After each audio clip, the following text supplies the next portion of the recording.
ஒரு அடர்ந்த காட்டில் ஒரு சோம்பேறி சிங்கக்குட்டி வாழ்ந்தது.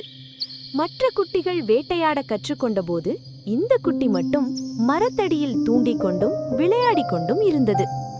அப்பா சிங்கம் பல முறை எச்சரித்தார், ஆனால் அது கேட்கவில்லை. ஒரு நாள் ஒரு பெரிய வேட்டையின் போது அப்பா சிங்கம் இறந்துவிட்டார். தனியாக விடப்பட்ட சிங்கக்குட்டி பசியால் வாடியது. வழியில் ஓநாய் குட்டிகளை பார்த்ததும் பயந்து ஒரு பாறை இடுக்கில் ஒளிந்து கொண்டது. அப்போது அது நினைத்தது, நான் ரொம்ப சோம்பேறியாக இருந்தேன், இனி அப்படி இருக்கக்கூடாது. தைரியத்தை வரவழைத்து கொண்டு மெதுவாக தப்பித்தது. பின்னர் தனியாக வேட்டையாட கற்றுக்கொண்டது. கடின உழைப்பால் வலிமையான ஒரு சிறந்த சிங்கமாக மாறியது.